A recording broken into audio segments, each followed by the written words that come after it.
afternoon to all the respected dignitaries, eminent speakers, and my dear members of ICAI. On behalf of the Committee for Members in Practice of the Institute of Chartered Accountants of India, it gives me an immense pleasure to extend a warm welcome to each one of you to today's webinar titled Grow Your Practice Opportunities for Chartered Accountants in IFSC, Gift City Overview and Registration Process. This is the second episode which we are doing. This webinar is a continuation of our focused capacity building initiative aimed at equipping members with practical clarity, regulatory understanding, and strategic insights to participate meaningfully in the rapidly evolving international financial services center ecosystem at Gift City.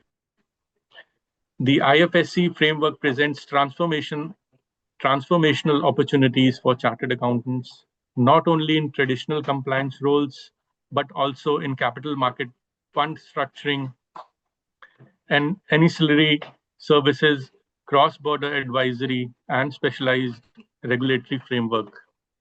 It now gives me a pleasure to introduce CA Madhukar Narayan Hirgange, Chairman of the Committee for Members in Practice. CA Hirgange is a towering professional figure, widely admired for his deep technical expertise through leadership, unwavering commitment to members' development, with decades of experience across taxation, indirect taxes, and professional practice. He has been instrumental in shaping progressive initiatives for members in practice. Under his chairmanship, the Committee for Members in Practice has taken several forward-looking initiatives aimed at enabling members' diversity, scale, and future-proof their practices, including focus interventions such as this IFSC webinar episodes. His ability to seamlessly integrate vision, values, and practical relevance makes his guidance invaluable to the profession. I now invite CA Madhukar Narayan Hirgange sir to deliver his opening remarks. Thank you, Priyanshu, for that nice introduction. And those of the people who are on line, I would like to apologize. I came 5 minutes late. Somehow it missed my mind. And I told Priyanshu, you should not even wait for me because it is sacrosanct that we start in time. So sorry for that. And I will not take much time other than to tell you that what I'm seeing across the country. Yesterday, I was in the Center of Excellence at Hyderabad, and there was a course on AI taking place, and I was interacting with them. It was surprising that many of them are not even aware of whatever we are doing in CMP committee. So I don't know. We need to do something. Priyanshu and Alok, you need to do something new. And don't ask me for any advice. I will reserve my advice for, if you can't do it, then I will come in. So I am challenging you two fellows to see that our initiatives reach people. And Amit and Jai, both of you will be happy to know there were 3 people who asked for Gift City only. I told them tomorrow, please join, but they are in an AI class. So I told them recording also is available. And we have got this series happening. So I would like to tell the viewers that we have a number of initiatives. It's better to come to our site, and maybe also Priyanshu will give you a link or a QR code. You can use the QR code to reach all the things we have been doing. We have got a lot of recordings of very, very useful practice-oriented, work. Because we are, this Gift City is not the only opportunity which Alok and Priyanshu are bringing to you. They are bringing many, many. Every week something new is coming. Other than that, we also have some certificate courses, and we have one very important course which I never forget to mention, which is See, we chartered accountants are really very good in our knowledge, reasonably good in our skilling, and we are thorough professionals. But maybe we are not so good in the in displaying our values. We have learned a lot of values, but we may not be displaying them. And values make a difference in practice. Values make a difference in employment also. So good values, good attitudes is something we are trying to bring through a weekly webinar series on every Monday between 4 and 6. I would request you all to have a look at one or two, and I'm sure after that you will not miss any of them. And thanks to Jay and Amit for continuing this. I'll also be on for some time for sure to get a flavor of what you people are saying. And back to you, Priyanshu. Thank you very much. Thank you so much, sir, for your opening remarks. So I would introduce the first speaker of the day, CA Amit Kumar Kedia ji. CA Amit Kumar Kedia ji is a highly respected professional and with rich practical exposure in capital markets and financial services, particularly in the evolving IFSC ecosystem. His hands-on experience and ability to translate complex regulatory frameworks into actionable insights make his session extremely valuable for the practitioners. He brings practitioners' perspective on how chartered accountants can actively participate in the capital market activities, bullion exchange operations, and allied services within GIFT IFSC while ensuring robust compliance and governance. We are confident that his session will provide participants with clarity, confidence, and concentrated takeaways. I now invite CA Amit Kumar Kedia ji to kindly take his session. And I would also request all our members to kindly open menti.com on your browser of your system, computer, or your mobile phone, and you can put this code 163145557. Thank you very much, Priyanshu ji, for introducing me. And I thank Honorable Chairman of the committee for giving this opportunity, for bringing us this important series of webinar uh, in front of our members, which is like the need of the hour. So, friends, in continuation of our series, this is a second series. So, just to put a background, we have understood about what is Gift City, where it is located, what are the jurisdictions in respect of the Gift City is the IFSCA, the regulator, who is bringing on board to us. Friends, to kickstart the capital market ecosystem, I would first like to just run you through what the capital market is all about in this IFSCA economy, the IFSCA ecosystem bringing to us as a professional opportunity. Friends, as parallel to the ecosystem of any country, maybe India, maybe US, UK, Singapore, Dubai, Japan, Australia. This is what is the ecosystem which the ecosystem of IFSCA would be providing to us as professional opportunity. So I think you have heard very well, very correct. It is the ecosystem equivalent to a country which the ecosystem of IFSCA in capital market is bringing. Tomorrow, if an Indian company wants to get itself listed at IFSCA, they want to get themselves exposed to international markets, they want to raise capital from Indian international markets, definitely they can see this jurisdiction. Any entity which is there at IFSCA can look forward for this jurisdiction for going and raising capital. And please don't feel shocked to listen what I would be saying third.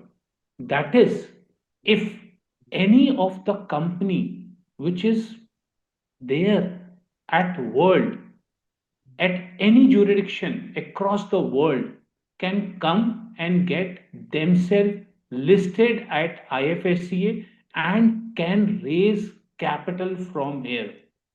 So, a US company coming, raising capital at IFSCA, and then deploying it to maybe the US jurisdiction or a jurisdiction any part of the world, that could be done with this jurisdiction, with this ecosystem.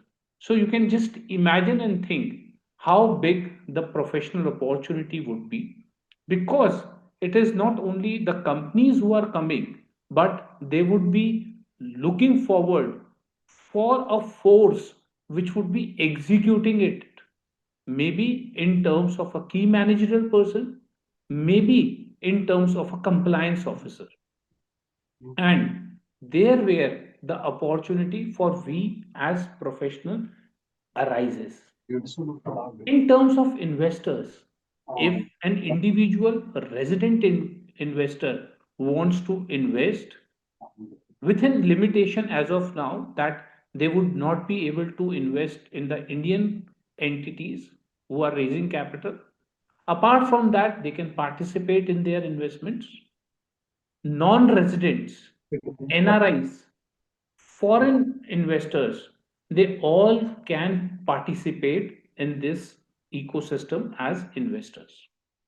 So if we move towards our next slide, then we can see. So before like moving to the next slide, you can like scan this QR code, and this QR code would going to help you in getting the answer done at our later slides. So you can just scan it, keep it handy, the scanners handy. So if we move to our second slide, the slides very well tell about like what these capital intermediaries are all about. So, in terms of these capital intermediaries, as I am saying, there would be an ecosystem which would be required. So, to execute this ecosystem, there would be people who would be required to do those. And these intermediaries, there is a separate regulation which have been placed by the IFSCA, the International Financial Service Center Authority. So these regulations govern these intermediaries. Friends, the IFSCA is so dynamic that this presentation was closed yesterday evening, and there are some changes which have happened today itself because of the board meeting which was there day before yesterday. So, with this dynamics, with these changes coming on day-to-day basis, the professional opportunity also get increased. In terms of the compliance officer, if we see any person who would be seeing the compliance, a senior officer who would be seeing the compliance of this entity has been defined as a compliance officer who would be taking care of the policies, the procedures, how the books of accounts would be maintained, how the records would be captured. That has been covered in the definition of the compliance officer. If we see our next slide, then we can just see what are the parties which are involved. That is, in our next slide, if we see, we can see what is the foreign jurisdiction. So, as we have understood and seen previously, IFSCA is a place which is a special economic zone. The land is definitely India, but the jurisdiction is a foreign jurisdiction. Apart from that, in addition to it, any of these places from where the capital is coming, the place where there is an inbound of fund which is happening, those all places would be termed and considered as an foreign jurisdiction. And these places, there they need to see that they are compliant with all the anti-money laundering laws which needs to be taken care. In terms of control, it is very much clear, which is a simple one, that if any control directly or indirectly, including the shareholding, if it is more than 50%, then it would be considered as a control in terms of the CMI regulations which are there. In the next slide, if we see, then we can very well understand the role of a key managerial person. Again, this key managerial person in itself is a big professional opportunity for us. We would be understanding in our later slides where how we as professional can participate as the key managerial person for an entity, maybe as a whole-time director or as a financial officer, or maybe the executive officer. We can give our services to the entity.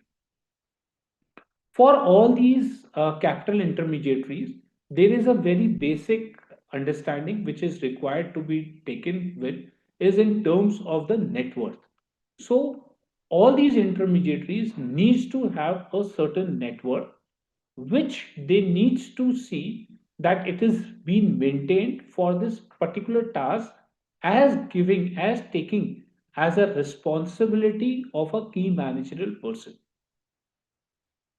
There are some liquid assets which are required to be maintained in terms of some of these capital intermediaries. That totally depends on the specific intermediary for which we are talking and working on. So in the next slide, if we see, then we can understand who is the principal officer. Again, this principal officer in itself is a very important key role, where again the role of the professional would going to come in place. And whatever registration, what we are talking about, maybe in terms of the stock exchanges or these intermediaries, they all would be done in a single window system, which was very well dealt by Jay Bhai in his last session. So, like, not to elaborate much on the single window IT system where we are referring to.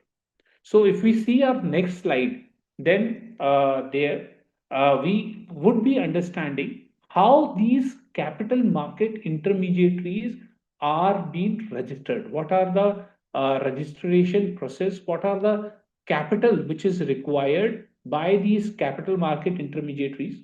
Just to again repeat my early say, it is an independent ecosystem which we are talking about. So, if we talk in terms of a stock exchange which is required in a ecosystem of a capital market, that would be again required here. If we say brokers would be required, definitely they need to be there. Custodian, PMS, agents, they all would be required. The advisors, the investment banker, they all would be required in this ecosystem independently. So these people need to come and get themselves registered. They need to be there in place. So in our next slide, we would be understanding what these people are. So the broker dealer, the custodian, the credit trading agency, clearing member, distributor, depository participants, investment advisors, investment banker, research entities. So now, are these entities would be Indian entities? Are these entities would be foreign entities? So friends, this is where again a big opportunity lies with us. Any of these entities across the world can come and place themselves. So these entities which are there, maybe in US, a broker is there in US, they want to now start their brokering business at Gift IFS, they can come and get themselves registered and start their shop here. So in our next slide, we would just try to understand the people who are exempted for getting a license of an investment advisor.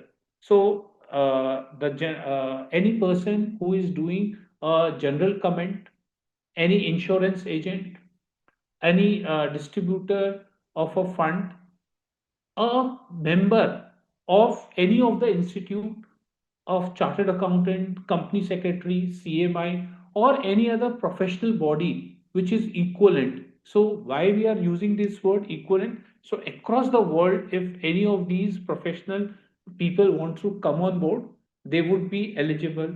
A broker dealer, a fund manager, and an investment advisor to any investment advice to an investor. So these people would be exempted from getting themselves a registration too. So if we see our next slide, if there we can very well see the procedure which could be adopted.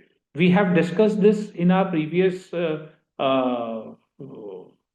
session, but just to bring it for a next, just to refresh it, I can just tell that these entities can come in any form, maybe in form of a company, a LLP, a body corporate, or a branch, whatever the requisite fees which is required to be paid, that is to be paid.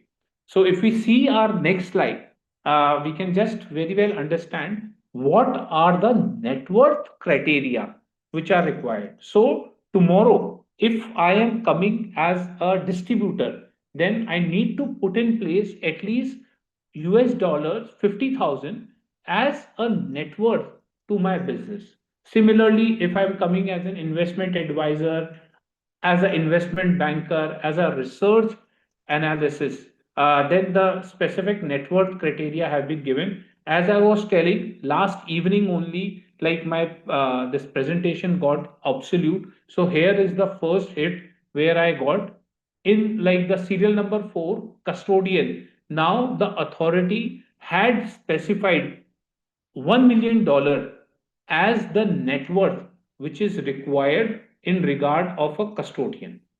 So these are the 11 intermediaries which are there, and these out of these 11 intermediaries, there is a specific net worth criteria which needs to be maintained. So if I am opting as an investment banker, then I need to bring a 1 lakh US dollar as a net worth to my business.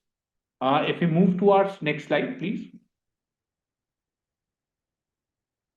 So yes, friends, you can open minty.com and put in your code, this 163-14557, and there would be something which would be coming just post this slide. So we'll request for the next slide. So yes, friends. So there is a question which has been there, which says that what is the minimum net worth which is required for the investment banking activity in IFSCA? In just our previous slide, we have seen it, we have understood that.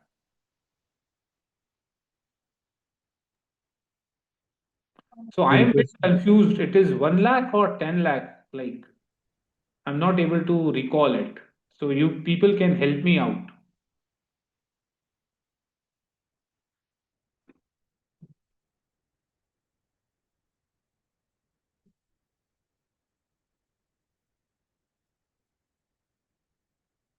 Oh, it could be 5 lakh also. Might be I need to see and recheck. Okay. So I think so I should go with the majority, which is like around 40 members are telling that it is 1 lakh. So let's go with the majority then. Oh, it is increasing very quickly.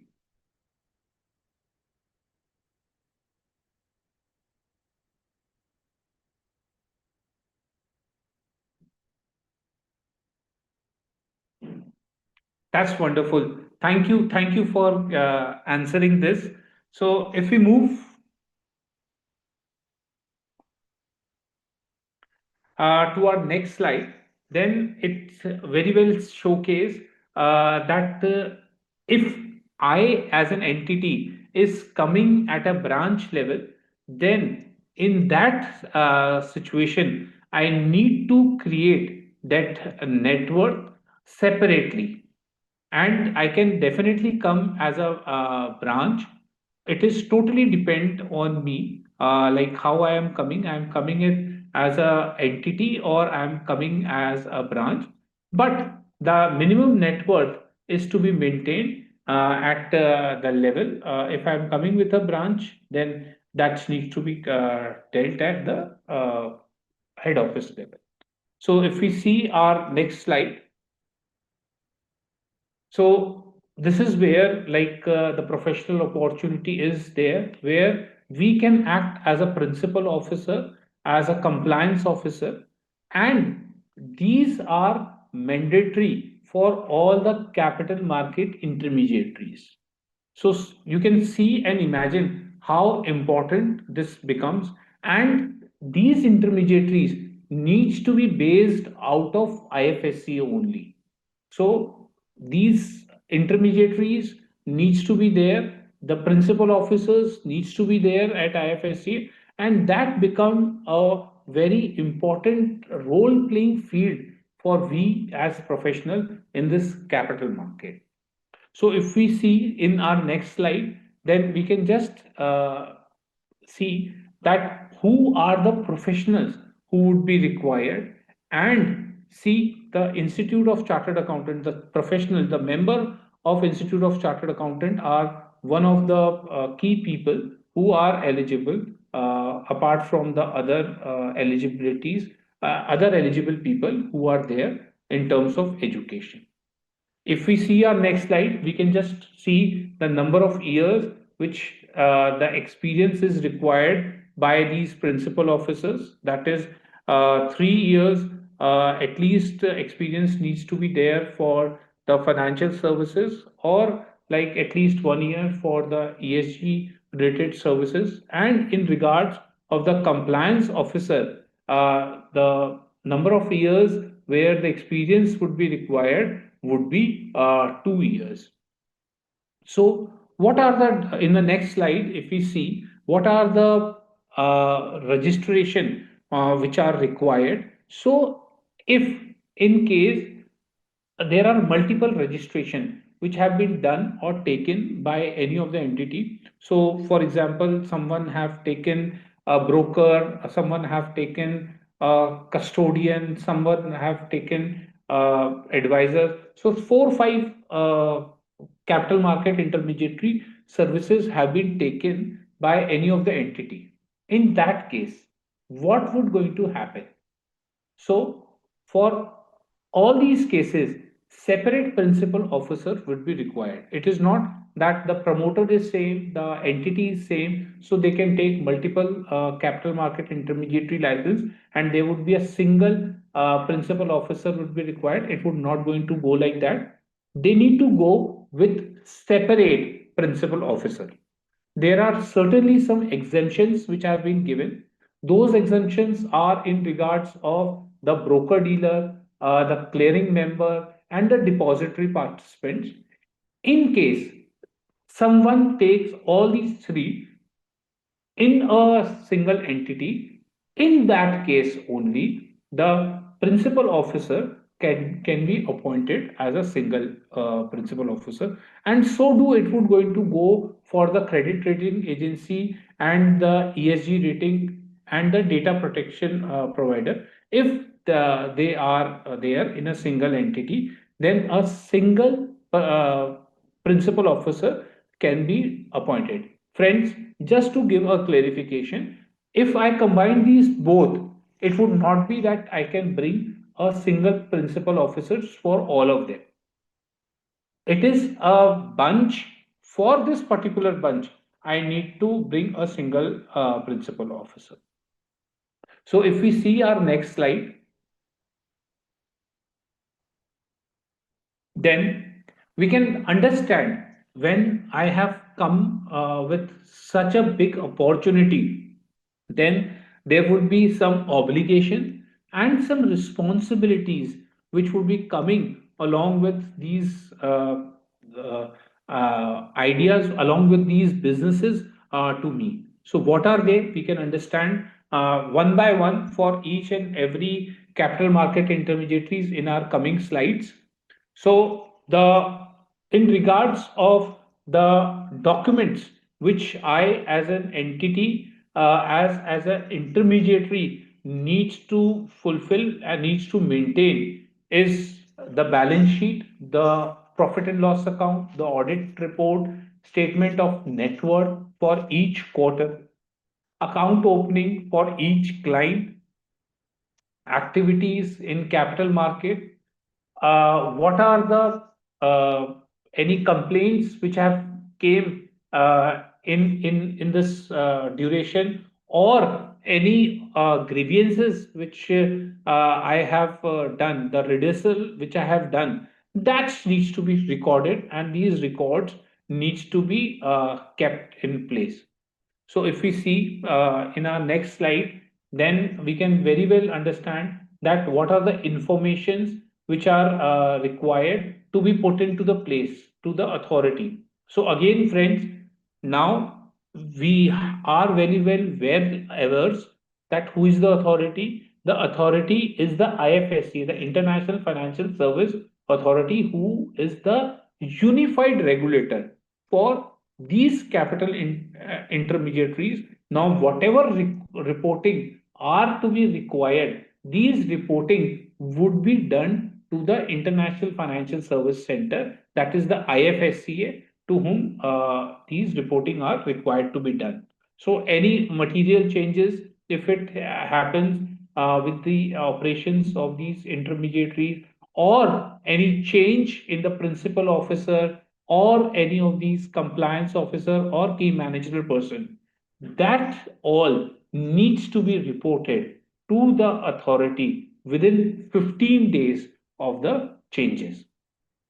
So apart from that, if we see in our next slide, then the opportunity which is there with we professionals is these audits, these all mandatory requirements are to be done by the member of Institute of Chartered Accountant, Company Secretary, or the ICMAI, or any of the professional who is equivalent or you can say authorized to conduct the audit in any of these foreign jurisdiction. It has been very well repeated previously also, friends, that now our institute have came up with relaxation in the council meeting at Pahalgaon, where now a chartered accountant could be partner in an Indian entity also and simultaneously in a foreign entity. So, if a chartered accountant firm is there in this foreign jurisdiction at GIFT IFSC, they would be very well eligible for getting the audits done. Apart from that, the count of being a partner in two entities would not be taken into account for the compliance of the CAG review, which is required to be done. So again, a big professional opportunity where we have understood that the entities across the world can now come and get themselves listed. People, the entities across the world as a capital market intermediary would be participating in these would be participating as a capital market intermediary in this ecosystem of IFSC. Friends, all these compliance report needs to be submitted in a timeline manner, and the timeline is 30th September of end of every financial year, the next 30th September of end of financial year, wherein the submission of these reports are required to be done with. So if we go through our next slide, then again, there is a code which is there. And if we run through the next slide, we can understand what new question is coming to us. So, for the benefit, I just read the question. What is the timeline to submit annual audit report to the authority 30th September? Okay. End of financial year. Okay. Only 5 members have answered out of 214 as of now. 6 of them.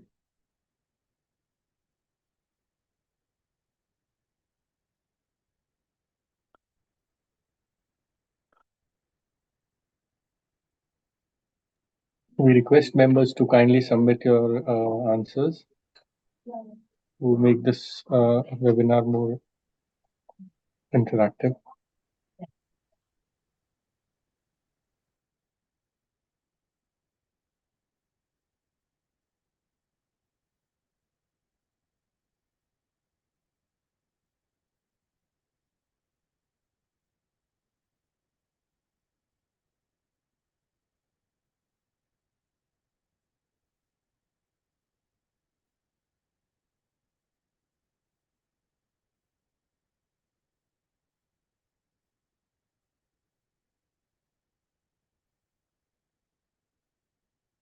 So everybody is now on the same boat, like they are very confident that no 31st December, no 45 days, no 30th June. It would be 30th September. That's great. Wonderful.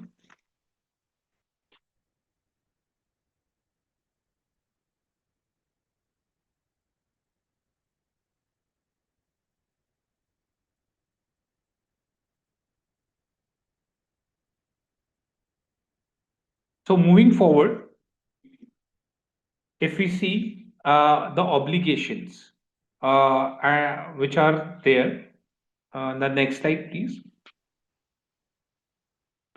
So every independent CMI would be having obligation with them, wherein if we talk about the credit rating agency, they need to have everything in writing. If there is any communication, any entry exit, maybe in terms of merger, amalgamation, they need to record for it, and a proper disclosure needs to be put in place in terms of a press release that they need to put in place. Next slide, please.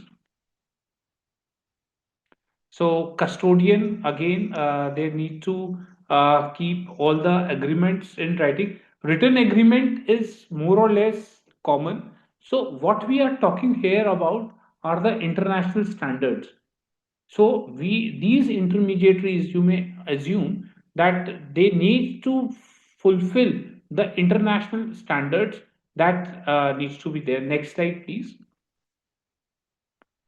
So again, the debenture trustees, they need to do periodic reporting and the performance report within 7 days of the board meeting, and with the 45 days of the quarter which is ending.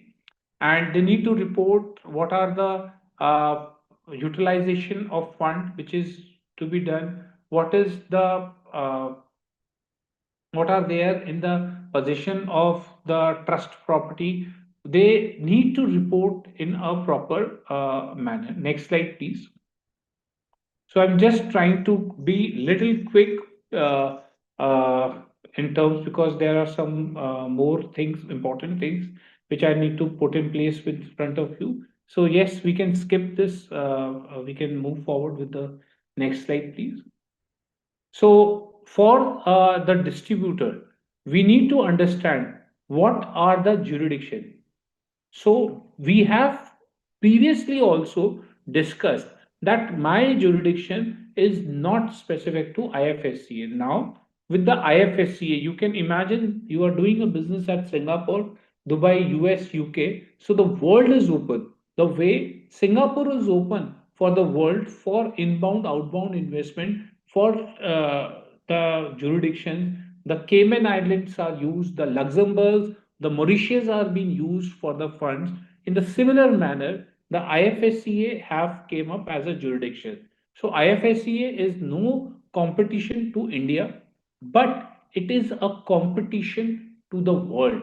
So you can imagine a country, a newly formed country or a newly formed ecosystem, which is now would be competing with the world. So how big the opportunity could have been if we would have been there at Singapore in early 90s or in UAE in early 2000. The similar opportunity is there with the gift IFSCA today, and so do with the capital market over here.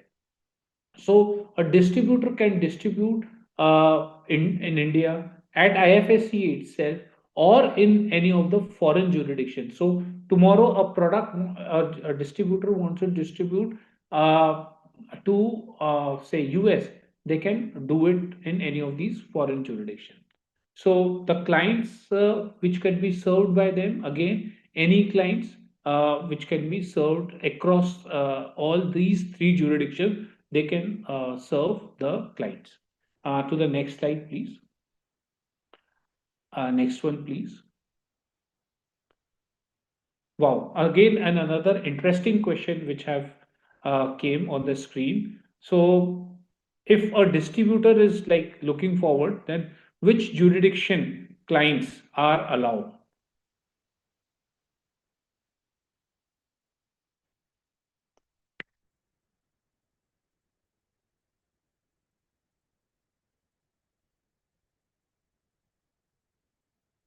Okay, IFSC clients could be served. That's great.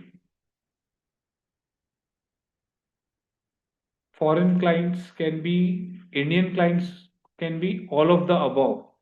All of the above means IFSC clients, foreign clients, and Indian clients. So a distributor either can serve IFSC client, a foreign client, a Indian client, or he may serve all of them. That is the IFSC client, foreign client, and Indian client.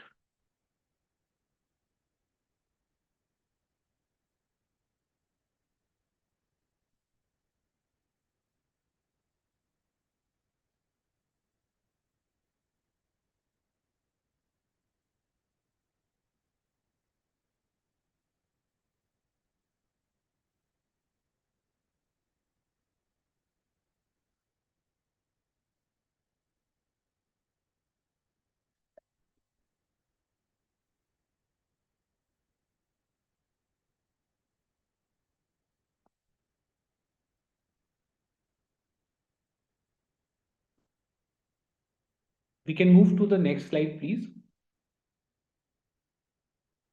So again, if I am as an intermediary working for the ESG rating or data providers, then in that case, I need to see that I need to see the governance, the transparency, confidentiality, the engagements I need to see, and there should not be any conflict of interest, which I need to take care of.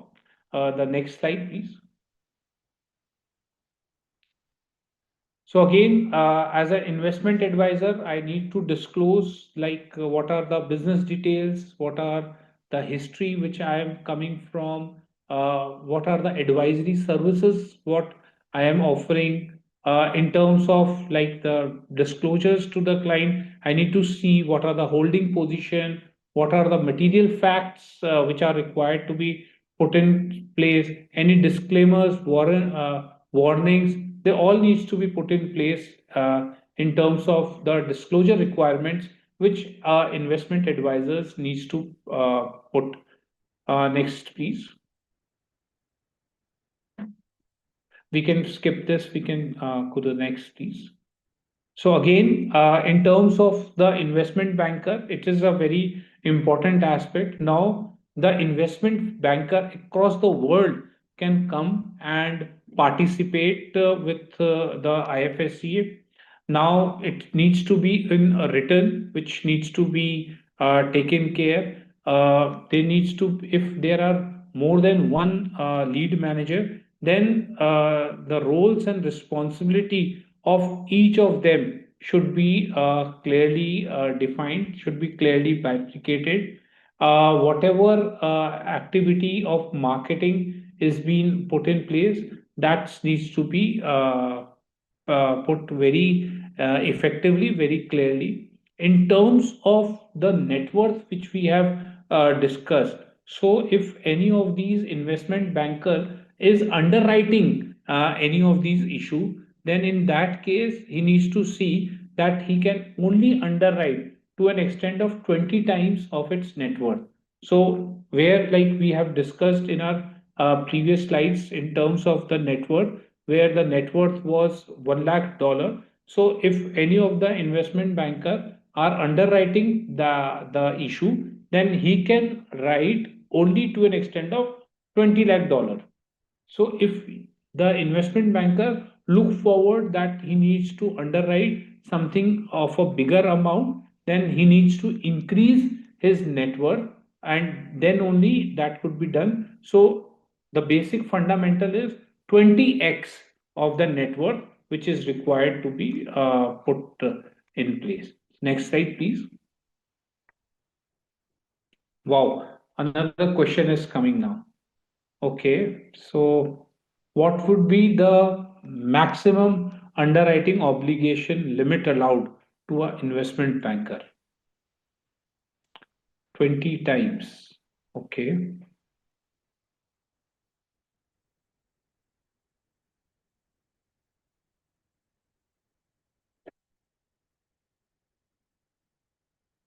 5 times. Okay.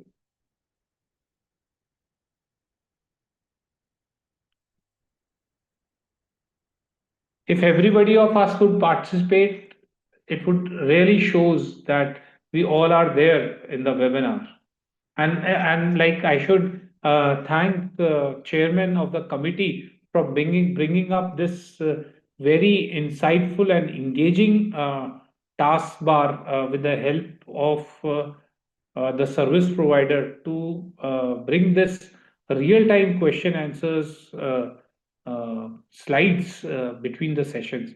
So very innovative thought brought in by the secretariat of the committee. That's wonderful.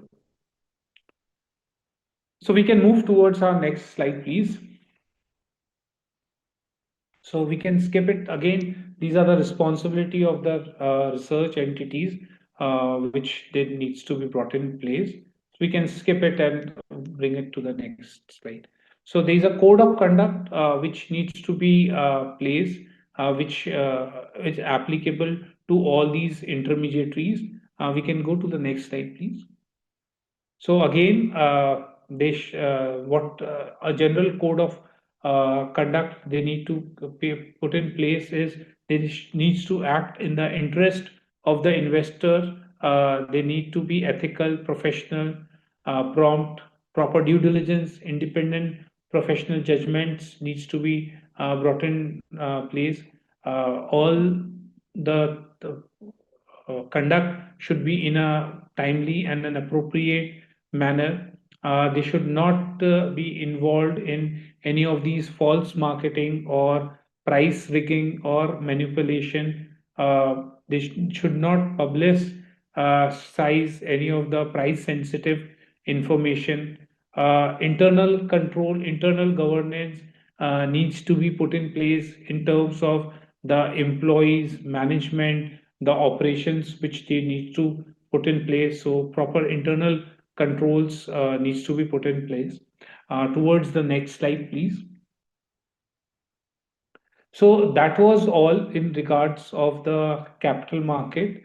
Now we would be moving forward with the bullion. Would try to capture in another 5 to 10 minutes, where I would try to bring how, in addition to the capital market, there is a shift in the bullion market, bullion ecosystem, which is being created at GIFT IFSC. So, yesterday, people used to go to Dubai to purchase gold, where like they were finding that at an international jurisdiction, they are uh, finding a pure in terms of the quality of the material, or you can say the pure bullion they would be able to achieve or grab from the Dubai market, bullion which is more cost effective they can take from.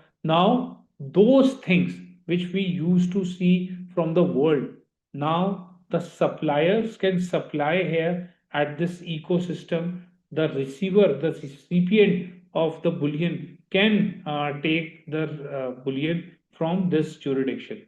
So if we see the parties in the next slide, if we see the parties who are there, the commodities which are available at this jurisdiction. So as of now, like the gold, silver is readily available. They are being traded. There are another precious metal who would be coming in time to come, which like the authority may consider from time to time.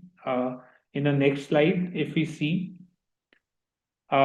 these are the intermediaries who are already in existence. So there is a bullion exchange which is there. There is one clearing corporation which is already there.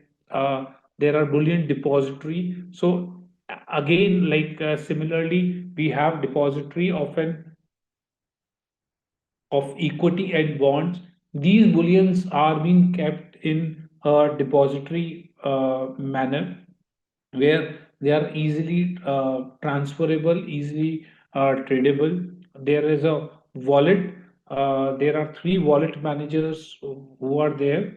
In terms of the trading members, there are around seven of them, around nine of the clearing members. In terms of the qualified jewelers who are present there, again, there are around 133 clients, and some of these specific categories, there are around 52. In terms of the suppliers, there are around 36 suppliers which are there as on date with the uh, IFSCA on September 2025. Moving towards our next slide, if we see what is the role which this bullion exchange is bringing towards. So, in simple manner, uh, they look forward for controlling of this business. They bring in place whatever regulation have been brought in by the regulator, where the buying, selling, dealing in bullion in terms of the depository, in terms of the derivative contract at IFSCA becomes easy. So all these assistance required in these transactions are being facilitated by these exchanges. Next slide, please. So we can skip it. We can go to our next slide, please. So there would be a role which would be required by these depositories. Next slide, please. So this is a very important concept which we need to understand, which is in terms of the wallets. So whatever gold are being brought into, these golds are being kept in the wallet. These wallets are then create a depository receipt. This depository receipt would be tradable. So these wallets are managed in the custody of the custodian, where all the bullion is being deposited before a unit, depository unit is being created. Towards our next slide, please. So what role these manager plays is to register these entities who are authorized. They needs to impanel the depository who the impaneled depository. Then the wallet manager would be managing both of them. The one who gets registered would be the only person who would be entitled for accessing these wallets. Towards the next slide, please.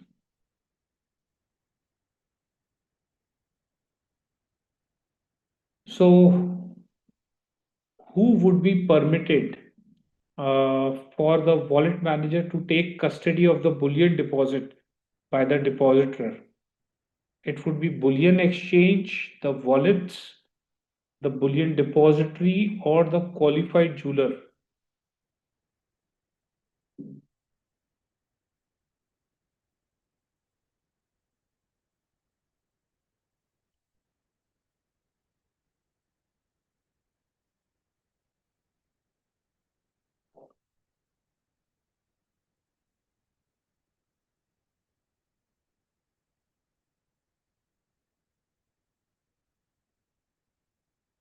So, friends, it's in itself is a ecosystem which is there. In this ecosystem, as we were trading equity, as we purchase and sale of equity, similarly, the precious metals like the gold, silver have started where internationally now it's a foreign jurisdiction. The foreign entities can very well come, place themselves, and if somebody from foreign only wants to purchase, they can purchase, or the Indian entities can come and purchase from this ecosystem of this bullion here. So tomorrow, just for the comfort of the participant, tomorrow if any of the jewelers sitting in Chennai or sitting in Mumbai wants to purchase gold for their inventory, they used to run to US or to Dubai. Now they need not to run to these places. Maybe the suppliers from US, the suppliers from Dubai get themselves registered, get registered with the exchanges, with the wallets, and then these uh, qualified jewelers can come and purchase from this exchange. So I think the correct answer is wallets. Bullion depositories are not the correct answer. You need to place your asset, your precious metal there at wallets. Then those wallets would going to would going to give you a bullion depository. This bullion depository would be traded. So the actual place where the custody of this bullion is with the wallet. Bullion depository is just the instrument, you can say, or you can, it would be wallets only. The correct answer is wallets. To the next slide, please. So again, the role of the member becomes important, where he needs to see that the trades which have been executed are on the account of the client, and the proper clearing have been done by these trading members who have done the trading, and this facilitation of the settlement is to be taken care by the clearing member. Next slide, please.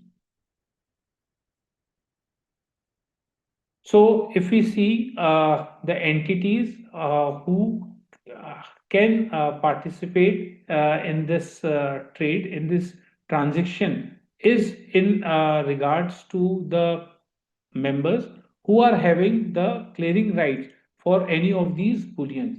So these member needs to see that the rights do exist with them, and on the basis of these rights only, these exchanges do provide their role. These exchanges have the role which is in place for, because these clearing needs to clear all the transaction which have happened by the clearing member. So the bigger responsibility of clearing the the transaction lies with the clearing member. So towards the next slide, please.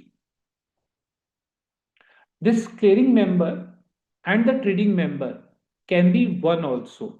So again, there would be the net worth which would be required if the clearing and trading member are same. The net worth requirement would going to increase. Else, like the you can say it's a dual responsibility which comes with the clearing member. Next slide, please.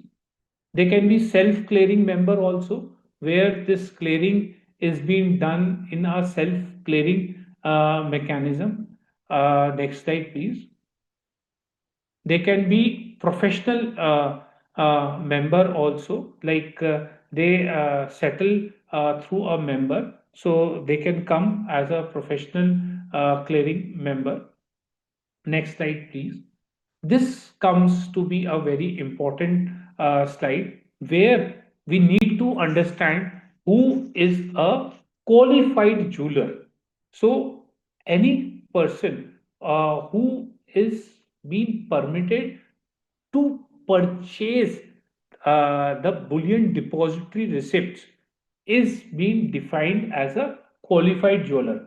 Why this definition becomes very important? Because the major business which are to be dealt, which are to be seeked, are by these qualified jewelers. These qualified jewelers would be the one who you can say are the clients, and they are very having a very specific category. What would be allowed to be purchased by these qualified jewelers? It would be the gold and silver in which they would be dealing with. There are some eligible, uh, you can say, some of the eligible uh, codes, or you can say the eligible quantity which is there. You can say specific terminologies which would be available. So on the basic quantity which they can trade. So like the codes named 7106, 7108, 7113. These are the in terms of the quality which they would be dealing in. Again, they would be filing the GST returns as on the monthly or the quarterly basis, whichever is being opted for. They need to have a minimum net worth of 15 crores in the last audited balance sheet. So these again would be certified by a chartered accountant uh, uh, there. Again, a professional opportunity. And these qualified jewelers would be qualified in terms of the entity. There could be any body corporate, there could be any company or an LLP which can be created, which can participate as a qualified jeweler. Towards the next slide, please. Next, please.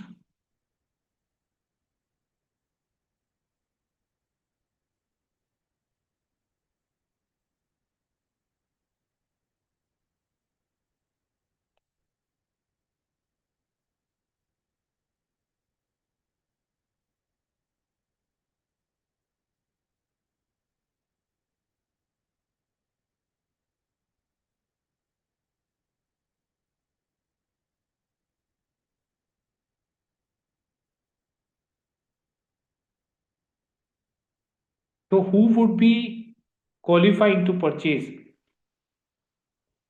A client Any specific category, like, or like both of them or none of them?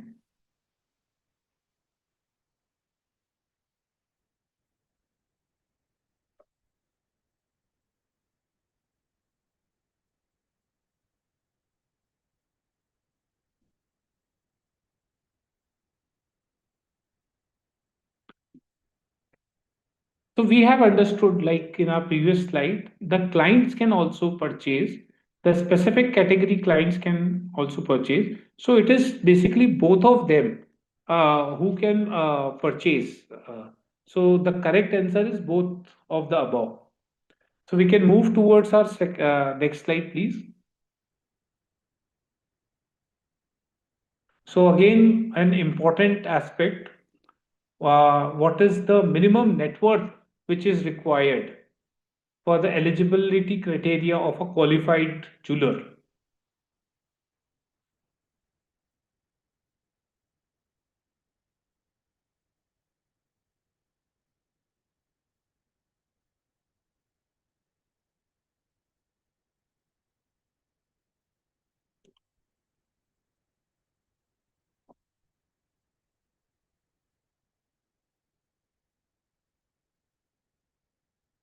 So yes, the correct answer is 15. We can move towards the second slide. Next slide, please.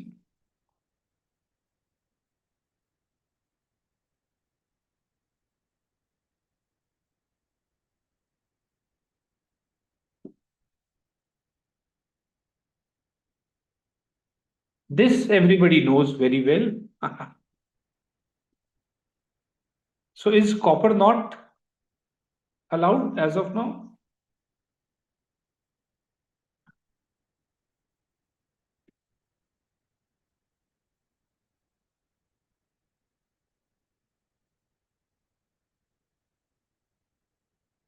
Wonderful. We can move towards the next slide, please.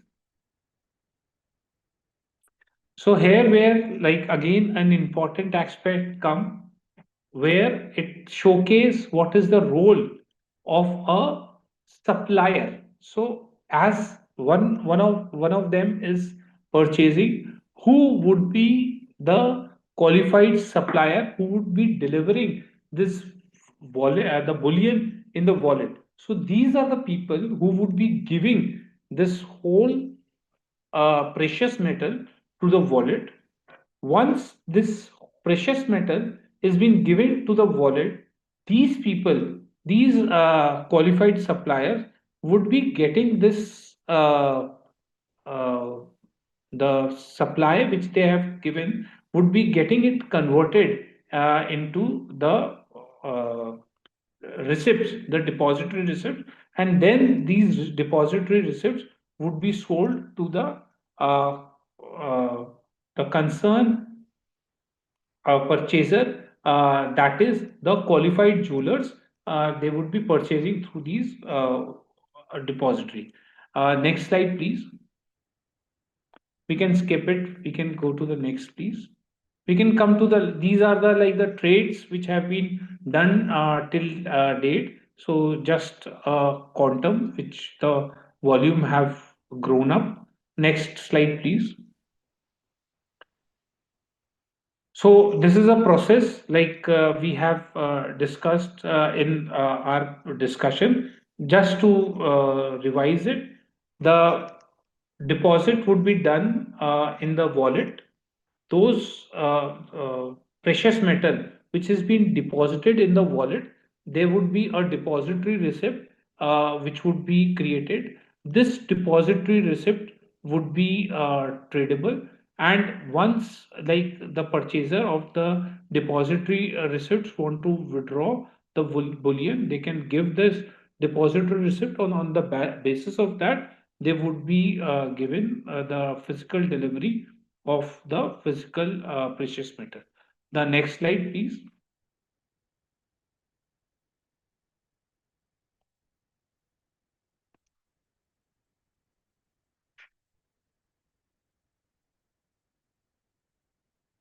Who would going to create the BDRs?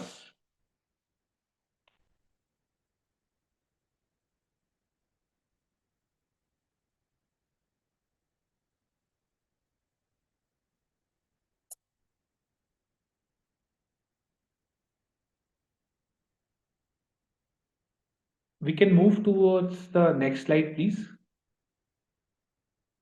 So this is a flow which would be carried, like how the whole of the procedure of creation of the BDRs would be conducted. Again, like we have discussed it would be like first converted into the DMAT process, then the BDRs would be generated. The placing and purchase sale of these BDRs would going to happen, transfer of the BDRs would going to happen, and whenever the clearing is being called upon, then there would be a delivery within 24 hours. So next slide, and this is what was the background, and you can like scan the last QR code of my presentation to connect me on LinkedIn and to be updated for the features. So with this, friends, I thank each and every one of you for giving your precious time for this important session. If there are any questions, we can take right now or post the session. So we would be, so we will, there are some queries. We'll be taking it afterwards after the JSL session. So thank you so much, sir, for your very excellent session. And now we go on to our next speaker, CA Jay Shaji, a chartered accountant with 14 years of professional experience in tax and regulatory advisory. CA Jay Shah, an advisor and possesses significant expertise in GIFT City advisory, AIF structuring, corporate restructuring, international tax, FEMA, ESOPs, M&As, transactions. His practical exposure in ancillary services and BATF related advisory within IFSC makes him uniquely positioned to guide members on how to enter and grow in these specialized service areas. We look forward to an insightful and practice-oriented session. May I request CA Jay Shaji to please take his session. So I would be sharing the screen. Sure. Thank you. Thank you, Priyanshu. Hold on.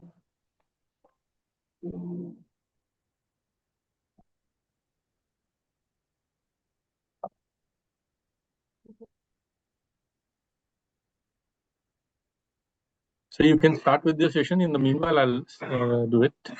Sure, sure. So good afternoon, everyone. After an insightful session by Amitji, now we will move on to the next session, the topic for which is ancillary services and BATF services in IFSC. So as the name suggests, IFSC, which stands for International Financial Services Center, the thrust or the emphasis of IFSC is on the financial services. Financial services like banks, insurance companies, funds, portfolio managers, capital market intermediaries, as we just saw now, Bullion exchange, and the like. However, in a great move by IFSCA, they have allowed two such service categories within the realm of IFSCA framework, which are not purely financial services, but they assist financial service players, which support the financial service players, which is ancillary services and BATF services. So both of these services have been permitted to be carried out in IFSC, of course, subject to certain conditions, subject to who can be your client base, what are the terms and conditions for setup. Subject to those conditions, you are eligible to carry out these activities from GIFT City. This definitely is an aim to boost the professional service ecosystem in the IFSC GIFT City. So we will now start with ancillary services in detail, and then after that, we'll move to BATF. Next slide, please. Okay. So we'll 1 minute, start sir. with, yeah. 1 minute, sir. I would request everyone to join menti.com and use the code so that we can have an interactive session, which we had earlier also. So you can use menti.com and use this code 38205870. And we'll be putting a QR code also where there are questions. You can directly scan the QR code and you can very well answer to the interactive questions, sir. You may go ahead, sir. So we'll start with the definition of ancillary services. So ancillary services means those services which directly or indirectly aid, help, or assist in making arrangements for carrying out any of the financial services listed in Section 31E of the IFSCA Act.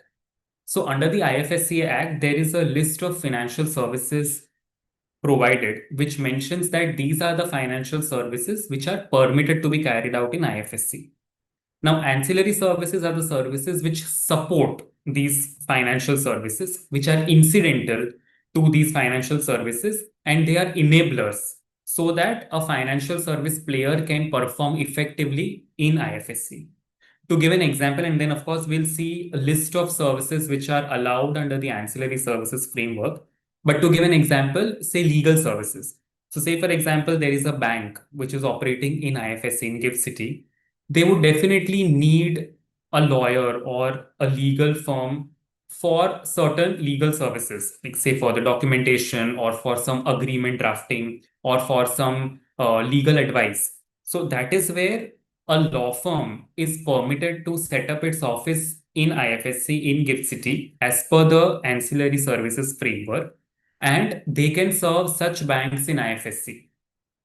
So the ancillary services are meant to support the key financial services permitted in Gift City.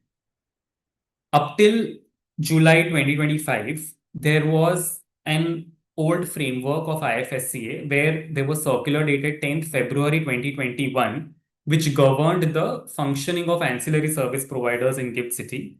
However, with effect from 8th July 2025, IFSCA has introduced a completely revamped new framework for ancillary services, wherein they have significantly enhanced the scope of services which can be carried out under the ancillary service framework. So if we see the old framework, the Feb 2021 circular, there was a very limited list of services which was permitted to be carried out as ancillary service provider. But with the new framework stepping in from July 2025, just few months back, there is a whole new list of category of services which has been introduced, and so many services have been added that it provides immense opportunities for professionals like all of us, like chartered accountants, company secretaries, lawyers, cost accountants, actuary, valuers, so many professionals, management consultants. They can now set up office in Gift City and start providing services to financial service entities. There are also now clear guidelines on the KMP requirements for the ancillary service providers, which was not there under the old regulations. And the old regulations now will gradually stand repealed after 24 months from 8th July 2025. So we'll also see the transition provisions, that what happens to the existing ancillary service providers, how they will have to move to the new framework. That all we'll see in the upcoming slides. So, next slide, please. Okay, so this is the list of permitted ancillary services. If we just glance through this, we'll get to we'll get a sense of so many varied services. A bouquet of services are now permitted in IFSC. Actuarial services, advisory services, asset management support services, auditing services, business process outsourcing, which is BPO, compliance management support service, which includes internal controls, internal audits, non-financial reporting, corporate sustainability reporting, which is the ESR reporting, board reporting. All this is also allowed. Customer care support service, enterprise governance related support service, which is corporate governance, fund administration services like fund accounting. So as we all know, fund management entities are allowed in Gift City. There are many funds which are functioning in Gift City. There are fund administration services also which are required by these funds. So a fund administrator can also set up office in Gift City to provide fund accounting services to these funds. Human resource and payroll processing, insolvency, professional services, liquidation related service, KPO, legal process outsourcing, management consulting, marketing support services. All these are permitted list of services. Next slide, please. The list still continues. There are other outsourced services, risk management services, secretarial services, broking services for leasing activities. So there are ship leasing activities allowed in Gift City. So if there is any entity which is engaged in ship leasing, it may require a broker services because it would like to have a lesser lessee being connected. So brokers can set up office in IFSC now, and they can provide broking services to the lessors or lessees and help them crystallize the leasing transaction, which is allowed under the ship leasing framework. Supply chain management support, trusteeship services. So trustees for the AIFs, which are set up in Gift City, they are also there in IFSC. Valuation service, voice broking for banking services, family office support service. This is also important. Global mobility service. So any immigration support service for students and employees of foreign countries who intend to study and work in IFSC, that is also allowed. So there are foreign universities allowed now in Gift City. We already have 2 Australian universities who have come and they are now functioning in IFSC. Similarly, there are some UK universities also which are in the pipeline, which are going to come and set up their presence in IFSC. So that will result in students coming from abroad or Indian students who want to go abroad. That this will facilitate cross-border movement. Their immigration support services will be required, and such service providers can also now come in IFSC. Center of Excellence, R&D centers are also allowed. And lastly, very importantly, development, implementation, and maintenance of any ERP software, which is required by a bookkeeping or an accounting firm, which we'll see in next slides, where a BATF service provider is there. They will need any software for accounting. So any entity which is developing such software, they are also permitted to be set up in Gift City. Next. There is also a negative list that these services are not allowed to be provided by an ancillary service provider. This includes core activities. So naturally, because the name itself suggests it has to be ancillary service, so any key main activity will not be allowed. Activities which are regulated under regulations issued by IFSC, that is also not allowed, because say capital market intermediaries or any other fund management services which are regulated under separate framework, that will be governed under that regulations and not under the ancillary framework. Facility management services like building maintenance, security service, housekeeping, all this is not allowed. Transportation, logistics, construction, real estate, these all are not allowed under the ancillary framework. Next. Okay, now what are the key conditions for registration for ancillary services? So say for instance, today, any entity decides to set up a shop in IFSC for providing ancillary services. The first and foremost thing which we need to test is what is the status or what is the nature of that entity which is permitted. So the entity can either be a company or an LLP in IFSC, or it can be a branch of an existing company or LLP, which is either located in India or overseas. So say, for example, there is an Indian company. It can even set up a branch office in IFSC for providing ancillary services. Similarly, say a UK company can set up a branch in Gift City, or they can even set up a separate company or LLP in IFSC. Partnership firm is allowed in very limited circumstances, but it is allowed to either set up an entirely new partnership firm in IFSC or a branch of partnership firm can be set up, provided all the partners of this partnership firm, they are members of a professional body or institute which is constituted under an act of parliament. So say, for example, if there is a CA registered partnership firm, which is where all the members of that partnership firm are chartered accountants who are members of ICAI, then such partnership firm in India that can open up a branch in IFSC, and that branch office can provide ancillary services, the services which we just saw. They can provide those services from IFSC. Another important condition is that all the promoters or partners of the applicant who wish to set up entity in IFSC for ancillary service, they should be from an FATF compliant jurisdiction, and certain KMP related requirements need to be met, which we'll see in the next slide. So next slide, please. Okay, now this is very important. This is from the KMP requirement for ancillary services. Now, under almost all the regulations of IFSCA, there is a requirement to have important personnel, important employees functioning out of Gift City office only. So just like we saw for capital market intermediaries, there is a requirement of principal officer and compliance officer. There is also a requirement under ancillary service to have a PO and a CO.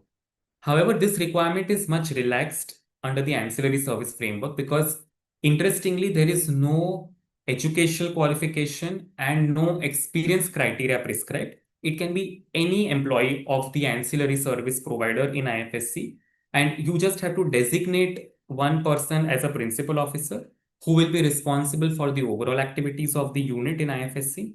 And there will be one person, one employee designated as compliance officer who will be responsible for the compliances of the IFSC unit for ensuring that proper records are maintained, all the regulations are adhered to, and the reporting is done in the right manner.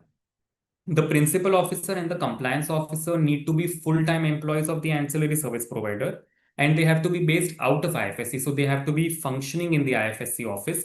They cannot be working remotely from any part of the country. They have to be necessarily present in the GIFT City office. This is to ensure that the offices in IFSC are not merely paper offices just for the purpose of availing tax holiday, but they are proper functional offices having key employees within IFSC, so that tomorrow there is someone in IFSC office who is accountable and responsible for the activities carried out by that particular entity. In very limited circumstances, a non-employee is also allowed to be designated as a PO and CO. So in an ancillary service provider, in case of an ancillary service provider, if they have hired some person as an advisor or as a consultant, and that person is not on the payroll of the ancillary service provider, still that person can be engaged as a PO or CO, provided such person is not a PO or CO of any other unit, and that particular person has to be based out of IFSC unit only.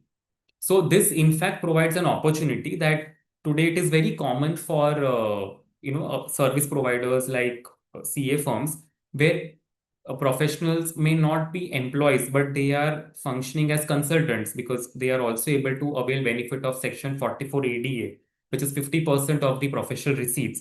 So now such entities, if they have hired consultants which are not on payroll, they'll still be able to designate them as PO and CO and avail that benefit of 44 ADA. Next slide, please. Okay. Now, very importantly, who are the eligible clients for ancillary service providers? So all this while we saw that what are the permitted ancillary services, but there is a certain subset of clients to whom you can serve. You cannot provide ancillary services to any and every particular client.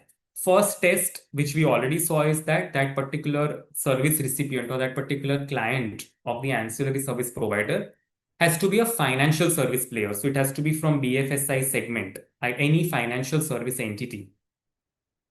Second important requirement is that that particular entity has to be a non-resident. So it cannot be an Indian resident. The services cannot be provided to any domestic client because GIFT City has been perceived or it has been positioned as an offshore hub facilitating cross-border movement of services. So the IFSC unit has to necessarily serve clients who are non-residents. Now, non-resident means either a resident of a foreign territory or even any entity set up in IFSC, because for the purpose of FEMA, any unit which is located in IFSC is regarded as a non-resident from RBI perspective.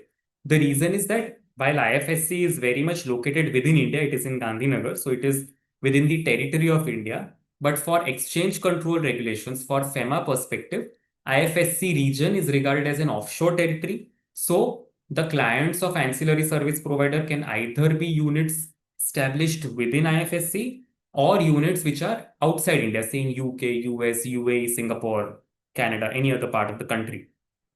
And of course, those jurisdictions should be FATF compliant, so they should not be listed in the high-risk jurisdiction list of FATF.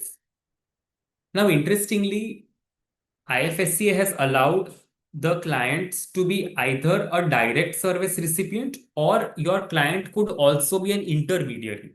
So say for instance, the ancillary service provider provides services to A Limited, which is not directly engaged in financial service activity, but A Limited is back to back providing this service to, say, a bank, which is a financial service unit. So then the IFSCA situated ancillary service provider can provide service to A Limited, which is acting as an intermediary, and that intermediary is in turn obtaining providing services to the foreign bank. So this is allowed provided there is no further layering. So from A Limited, the service should directly go to the foreign financial service unit. There is a carve out in while the service recipients have to be necessarily non-residents, which are within IFSC or foreign territory. For limited purposes, you can have Indian clients provided the kind of services which you are providing to the Indian clients is for the purpose of setting up the office in IFSC or overseas. So as we saw, if there is any client of yours who is in India, there is an Indian company, and they now want to set up a unit in IFSC, say for providing fintech services or for providing broking services or for providing merchant banking services. Now, if you have an entity in IFSC, which is an ancillary service provider where you are providing professional services, say secretarial services or management consulting services or advisory services, then you can advise or you can provide service to this Indian company, Indian client of yours to set up a company or an office in IFSC or even overseas. So you can serve residents, but only for the purpose of setting up office in IFSC or overseas, that too only for such financial service category, not for any other setup. Yeah, next slide, please. Okay. Now, because GIFT, as we discussed, IFSC is a foreign territory for the purpose of FEMA, all operations which will be carried out by the ancillary service provider need to be necessarily carried out in specified foreign currency. Specified foreign currency, there are almost 14 to 15 currencies which have been permitted by IFSCA. So you can do billing in USD, Australian dollars, GBP, euros. There are those permitted currencies. So wherever your customer is, based on the jurisdiction, you can bill them for the services rendered. But the billing or the operations, they necessarily have to be in foreign currency only. You cannot bill in INR. However, whatever administrative expenses and statutory expenses need to be incurred, they can be incurred in INR because naturally your employees who are there in GIFT City, or there are consultants who are there in India, or taxes have to be paid, income tax has to be paid, for example, there all the recipients will definitely be accepting the amounts in INR only. So the administrative and statutory expenses can be incurred in INR, for which an SNRR account needs to be opened, which is a special non-resident rupee account. And through that account, you can transact in all these INR transactions. The balance sheet and the financial statements of the books of accounts can be maintained in any of the specified foreign currency, but any financial reporting to IFSCA necessarily has to be in USD only. So normally we have seen ancillary service providers, they do the accounting and bookkeeping in USD only because then it becomes simple for them to do the reporting to IFSCA. Next. Okay. So as we saw in earlier slide, there has been a transition from the old framework to new framework. So this slide particularly captures three different scenarios. So there could be certain existing ancillary service providers who had already obtained registration under the old framework, the Feb 2021 circular. Now they need to mandatorily obtain a fresh certificate of registration under the new framework within 12 months from 8th July. So as a part of the new framework, because the old circular did not really mention anything about the PO/CO, now under the new circular, they will have to appoint or designate a PO and CO and then give a declaration to IFSCA stating that we are now in compliance with the new framework. So please grant us a fresh certificate of registration under the new framework. There could be entities who had already obtained in principle approval under the old framework, but their final registration was pending. Because under this framework, we'll see the steps in few minutes, the steps which are followed for the registration. So there is a two-stage approval process. First, you get an in principle approval from IFSC, and then you get a final registration. So if you have got an in-principle approval under the old framework, and now suddenly the new framework has kicked in, so you need to obtain the final authorization under the new framework within 12 months. And if your application is still under process under the old framework, then your application will now be processed under the new regime. Next slide.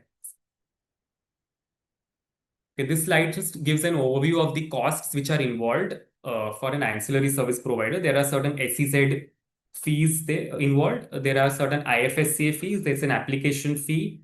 Then once you get the approval, at the time of registration, you'll have to pay registration fee. And then there are annual fees, which is a flat fee of $2,500 and a conditional fee, which is slab-based, linked with your annual turnover. The annual fees requirement starts kicking in from the first year itself, but that is payable on a pro rata basis. So say, for example, application is filed in this year and the approval comes from IFSC in February 2026. Then the first annual fees will be payable for financial year 25-26, but that will be payable only on a pro rata basis for 2 months, February and March. And from the subsequent year onwards, that is from financial year 26-27 onwards, the unit will have to pay the annual fees for the entire year, flat fees of $2,500 and a conditional fee linked with the turnover. There are slabs prescribed. There will, of course, be manpower cost for the POCO and other employees whom you hire. And then the space which is there for the IFSC office, there'll be rentals for that. Next slide, please. Yeah, so this is the overall process flow, process chart for setting up an ancillary service unit in IFSC. The first step, and this we had already discussed in episode 1, so I'll just very quickly take a glance through the slide. First is you identify an office space in IFSC. Then you get a PLO, which is a provisional letter of allotment from the developer, which is linked with your office space. Based on that PLOA, you incorporate a company or an LLP in IFSC. If it's simply a branch, then there is no incorporation process involved. You just take the PLOA for the branch office. Then an application is filed on the Suite portal, which is a single window interface of the IFSCA. On that module, you have to file the application. Letter of approval is issued by the IFSC administrator to operate in SEZ, because GIFT SEZ, it's a special economic zone. Then IFSCA will grant in-principle approval based on your application file. Once you satisfy the conditions prescribed in the in-principle approval, so generally the in-principle approval letter comes with certain conditions. Those conditions have to be satisfied, and then you will be issued a final approval. The FAQs prescribe that you have to comply with the conditions within 6 months. So you need to mandatorily obtain the final approval within 6 months from the date of in-principle approval. Next slide, please. Okay, so now we come to BATF services. BATF services is another category of services, which is a very interesting and promising area for chartered accountants. BATF, it stands for Bookkeeping, Accounting, Taxation, and Financial Crime Compliance Services. So as compared to ancillary services, the area or the basket of services which are permitted under BATF services is limited. You cannot provide any and every kind of ancillary services, which we saw there was a long list under the ancillary service framework. Here, there are limited services which are permitted to be carried out. This is mainly focused on outsourcing entities, which are doing bookkeeping for foreign clients or who are doing taxation services for foreign clients. But here, one very important advantage or one very important relaxation is that your customers or your service recipients need not be financial service players. They can be any and every foreign entity. So say, for example, you set up an IFSC unit, which is providing BATF service, which is providing bookkeeping or accounting service. You can serve foreign manufacturing clients, you can serve foreign service providers, you can serve foreign restaurants, you can do accounting for them from here. The only necessity or a prerequisite is that the customer should be either from a foreign territory outside India or from IFSC. Again, you can definitely do bookkeeping for companies which are set up in GIFT City. So that is also possible. If we take each of the service one by one, bookkeeping service is the normal, passing journal entries, doing bookkeeping, passing accounting entries. Payroll is also covered, but payroll processing is not covered. The transaction recording is covered here. Accounting services is one step ahead of bookkeeping, where it is a more advanced service where you even prepare the financial statements, you compile balance sheets, income statements, and any other accounting support service. Audit will not be covered as accounting service, but auditing is allowed under the ancillary services as we saw earlier. Taxation services, it is tax planning, computation of tax, submission of tax returns, filing of tax returns, and any other direct and indirect tax related consultancy services are also permitted. Financial crime compliance services, this is again related to AML and CFT compliances, because every entity which is located in IFSC or every foreign regulated entity, they generally have to comply with AML, anti-money laundering, and CFT guidelines. So if you are a consultant dealing in this area, then also you can set up an office in IFSC and provide these kind of services. The only limited aspect which we need to be mindful of is that you cannot serve Indian clients. You can provide these services to any non-resident or GIFT City-based client. Next, please. Okay. Now, what are the conditions under the BATF framework? So, for a service provider to be a registered BATF service provider in IFSC, you need to either form a company or an LLP. So, a branch structure is not permitted for BATF. Similarly, a partnership form is also not permitted. It has to be mandatorily either a company or an LLP. The BATF service provider has to ensure certain safeguarding conditions which have been prescribed. These are anti-abuse provisions. We'll see them in detail in next slide. Again, the clients should be FATF compliant clients. They have to be from FATF compliant jurisdictions. Till now, there was a requirement that the BATF service provider has to ensure that there is a minimum carpet area of 60 square feet per employee. So this was done to ensure that your employees are commensurate with the office space. But just 2 days back, in the meeting which was conducted in the IFSCA, the IFSCA meeting held on 22nd December, there they have taken a decision to remove this requirement. So this will definitely, it's a welcome move, and it will open up avenues for more firms, because now you need not necessarily map your office space with number of employees, because this condition was not there for any other activity or any other category. It was just there for BATF, but now it has also been removed from here. And just like ancillary service provider, we also need to comply with the KMP requirements, which we'll see in detail. So next slide, please. Yeah, so the KMP requirements here are a bit stringent in the sense that unlike ancillary services, any and every employee cannot be a PO or a CO, Principal Officer Compliance Officer.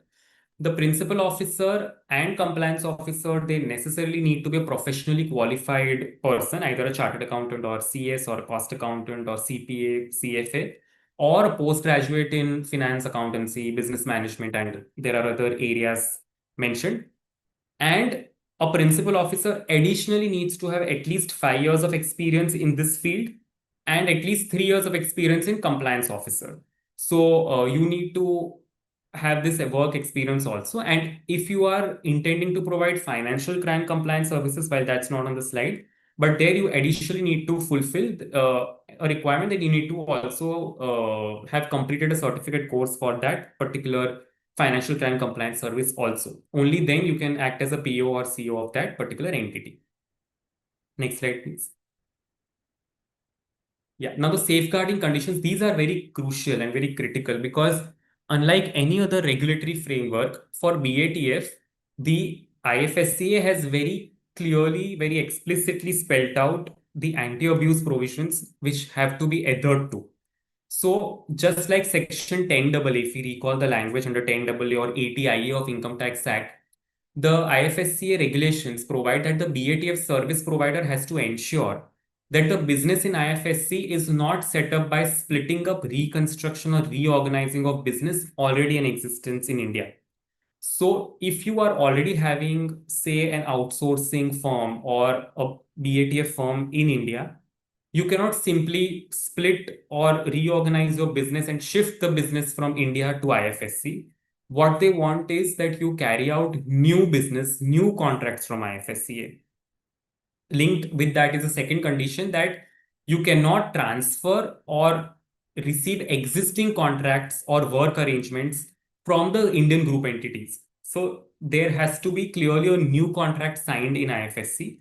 Either you allow your existing contract with the Indian group entity to get completed, it gets completed, and then the fresh contract is signed from the IFSC entity, or any other new contract with a new customer is done from the IFSC entity. This is very, very important because otherwise there is a risk of your registration being cancelled by IFSCA, and even your tax holiday can be challenged because you are not complying with the conditions of the IFSCA framework. Next important condition is on the workforce. So your number of employees which are transferred or relocated from an existing Indian group entity at the end of the financial year should not exceed 20% of the total employees of the BATF service provider.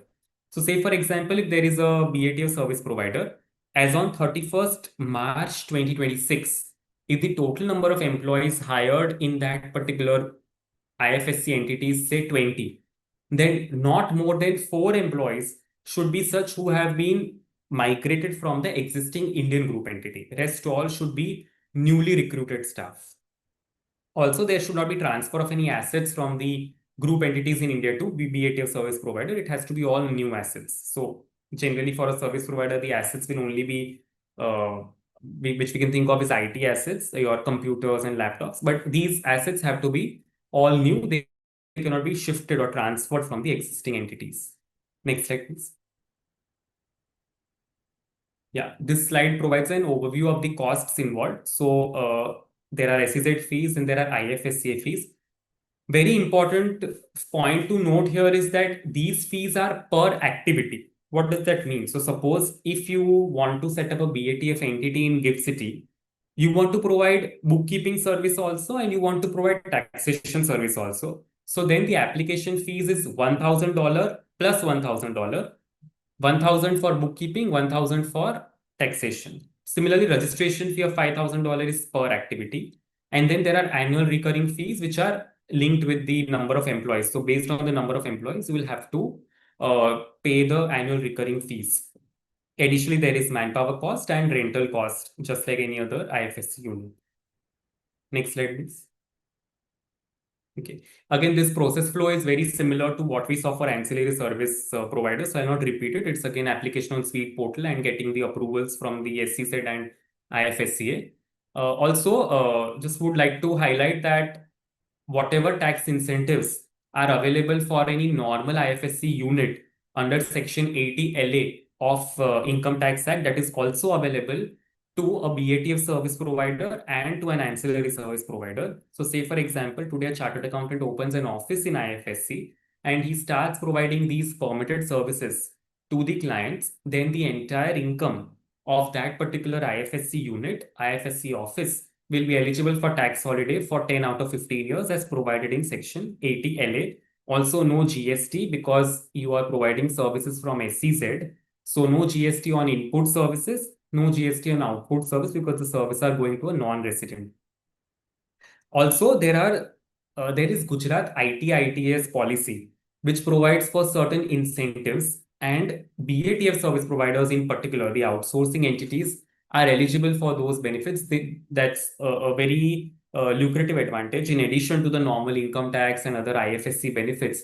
This IT/ITES policy definitely should be explored because there are benefits linked with CAPEX, linked with OPEX. You get certain reimbursements of the expenses incurred on account of electricity duty, stamp duty, then a provident fund, whatever PF you are depositing for the employer contribution, certain percentage gets reimbursed. So all those benefits are there under the IT/ITES policy, which can be explored by a GIFT City unit if it is operating under the BATF license.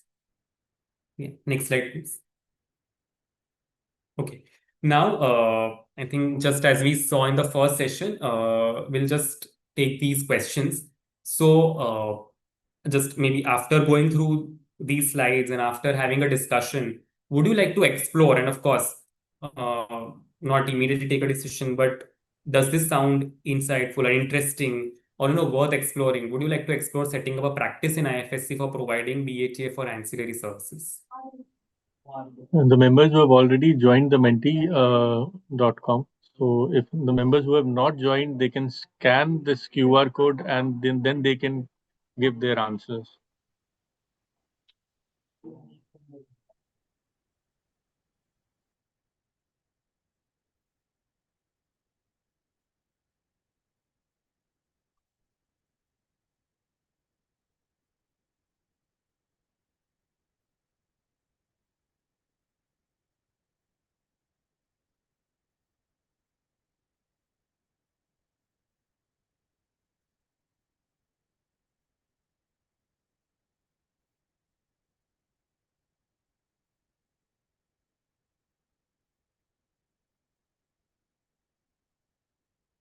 Interesting. I think there's a silver jubilee already there. Many of the participants definitely would like to explore Give City practice. Nice, interesting.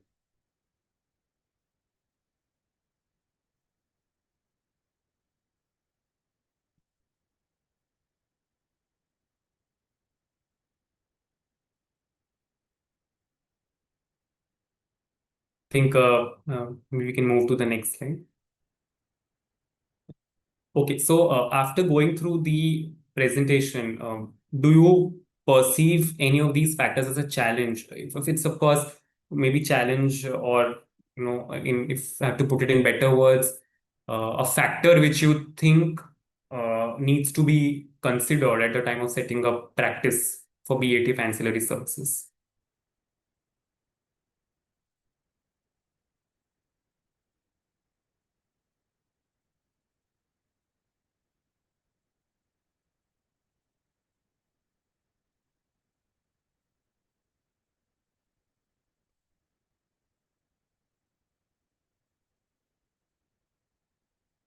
The recent step taken to remove the requirement of 60 square feet per employee, that definitely is a positive direction for MSME uh, clients like practitioners. It definitely will give a boost therein. But yeah, definitely would love to know your feedback on this.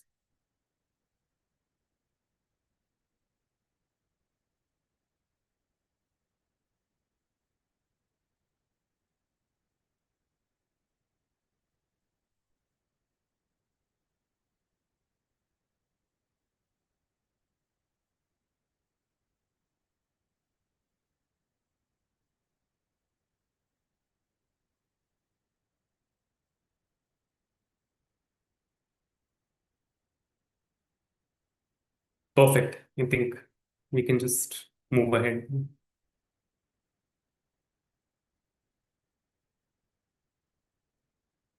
I think that's it from my side, and we can take the questions. Yeah, sure, sir. There are many questions which we have received. Um, if one has clients from multiple countries, then the laws of various countries govern the operations, or there is a separate law for operations in IFSC.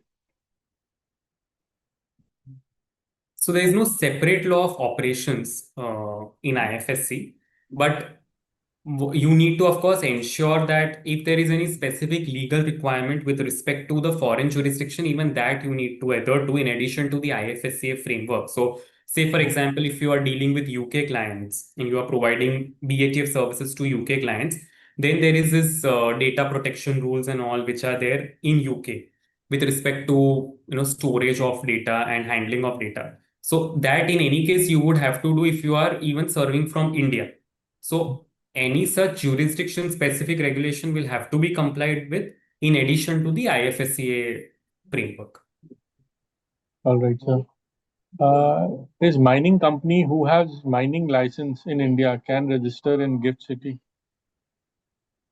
No, mining today is not permitted. Of course, bullion exchange is a separate thing, but mining per se as an activity is not allowed in IFSC.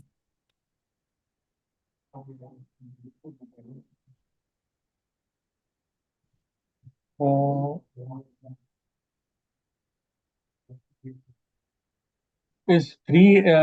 Is there any guidance note on IFSC Gift City by ICAI? regarding opportunities, challenges, and for the chartered accountants. I think, sir, Amit, sir, we are having one of our publications with the Gift City, which we have recently launched. So members can go and purchase that. So it is on our cmp.ici.org also. So one can. Our institute have came up with two publication. One is overview and detailed overview, rather, I should say. One is on the capital market. So these are the two publication which is like our institute have came up. As a sole proprietorship firm, how can I be a part of the partnership firm who is providing BATF services? Is there any group? So BATF, as we saw, it has to be either a company or an LLP. So of course, then either you need to partner with someone and form an LLP, or maybe there are existing LLPs where you can associate with them. But yes, as a sole proprietorship, it is not permitted to set up BATF entity.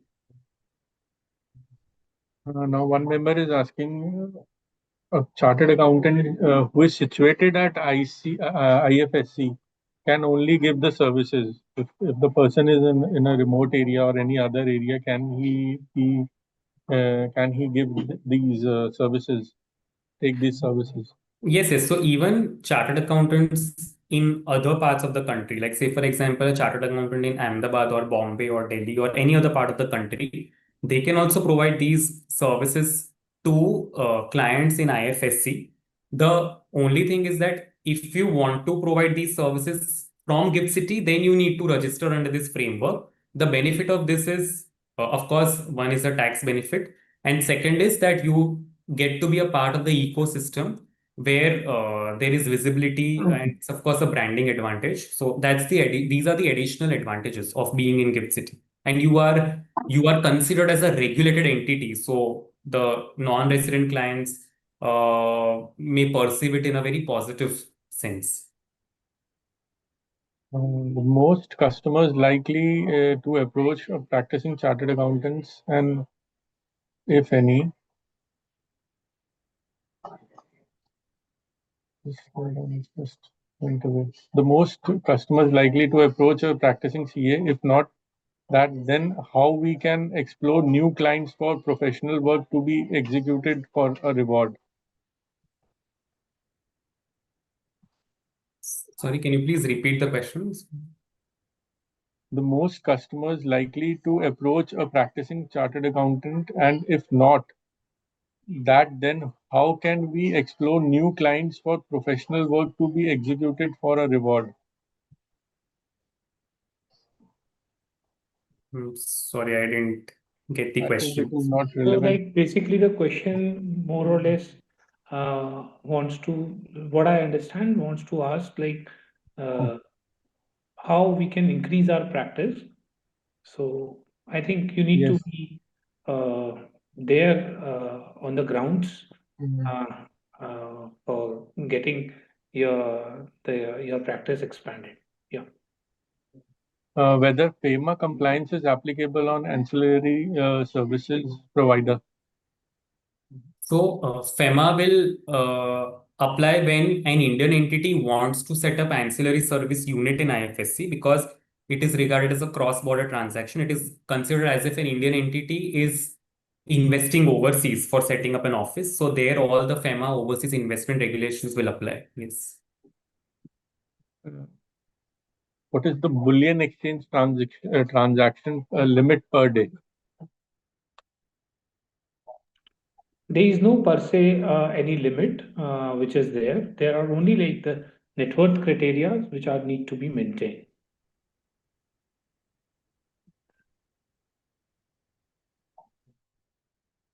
Just the last question. Where can we find the list of LLPs companies willing to partner with the Indian firms? Do we have any data on this? So on the IFSCA website, you will get the list of entities which are already registered, which have already obtained registration from IFSCA either as BATF or ancillary service provider. So that database is there. Okay, this was the last one. And I would like to tell you that today we had 2,611 members joined today for this webinar. So I think we may conclude this webinar. So it takes this opportunity to express a sincere gratitude to our chairman, CA Madhukar Narayan Hirgange sir, our eminent speakers, CA Amit Kumar Kedia ji and CA Jay Shah ji. We also thank all our participants for their active presence and engagement towards this webinar today. And we hope today's webinar has provided the clarity on IFSC opportunities and the confidence to explore high potential domain. With this, we formally conclude the today's session. Thank you once again, sir. And we wish all a very pleasant day ahead. Thank you so much. Thank you, Priyanshu ji, and the whole secretariat and the chairman of the Thank you, committee. sir. Thank you very Thank much. Thank And you. all the participants who had spared their time patiently for us. Thank you. Thank you, sir. Thank you. Thank you, everyone.